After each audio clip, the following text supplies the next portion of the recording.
Donc ça c'est dommage, parce que faire de la publicité sans mesurer rien du tout et sans savoir ce que ça rapporte ou ce que ça ne rapporte pas, c'est un petit peu jeter l'argent par les fenêtres, puisque vous ne savez même pas si c'est rentable, si on voit votre affichage, si vous ne savez rien du tout. Donc dépenser X centaines d'euros dans quelque chose qu'on ne peut pas mesurer, ça ne sert à rien. Gardez votre argent, investissez là où vous savez que derrière il y aura un tracking et vous aurez les moyens de savoir qu'en investissant, je dis n'importe quoi, en investissant 700, vous avez gagné 800 ou 300, bref, peu importe, mais il faut que ce soit mesurable, il faut mettre des actions qui soient mesurables, avec un retour mesurable, que ce soit un retour positif ou négatif, mais il faut que ce soit mesurable.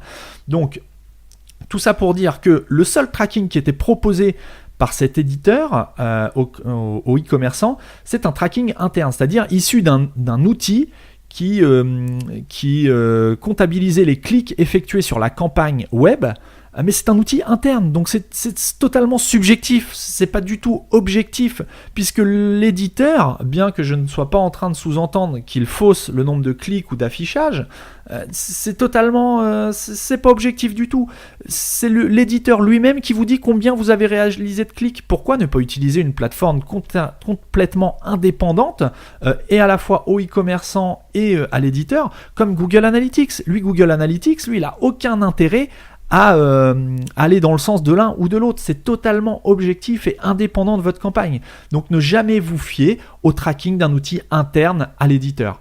Par exemple, un tracking qui a été relevé ou qui a été envoyé aux e-commerçants par cet éditeur, cette grosse plateforme de motocross, c'est soi-disant que le tracking interne annonçait un total de 70 clics sur l'affichage de la bannière du e-commerçant, en indiquant que c'était vraiment un taux de clic exceptionnel. Alors juste de mémoire, on avait 15 000 affichages pour 70 clics. À quelque chose près, je ne sais plus si c'est exactement les bons chiffres, mais j'avais calculé, ça faisait 0,52% de taux de clic, c'est-à-dire par rapport à l'affichage, le nombre de personnes qui ont cliqué sur la bannière.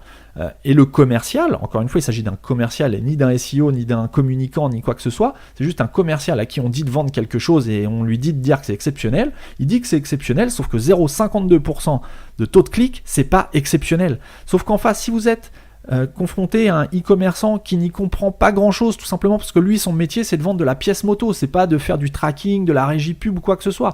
Il est spécialiste dans la pièce moto et accessoires, il va savoir vous conseiller sur ce domaine-là. Par contre, derrière, quand on lui dit n'importe quoi, il a aucun moyen de savoir si ce qu'on lui dit, c'est n'importe quoi. Donc, encore une fois, attention aux superlatifs. Le but, l'appât de ce type de régie pub, c'est la grosse audience. C'est, écoutez, venez affichez votre marque chez nous, on a une grosse audience, vous allez être vu.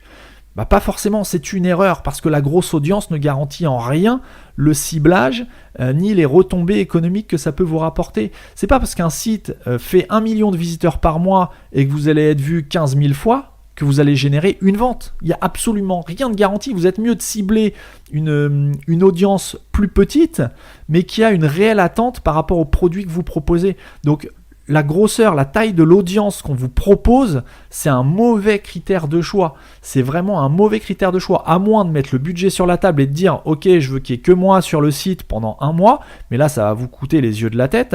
Ça va vous coûter plusieurs milliers d'euros par mois. Donc là, on est dans une autre démarche. Mais en tout cas, ne jamais tenir compte de la taille de l'audience qu'on vous propose, mais plutôt la qualité de l'audience qu'on vous propose. Donc voilà, ne jamais tenir compte des trackings qui sont internes à l'éditeur.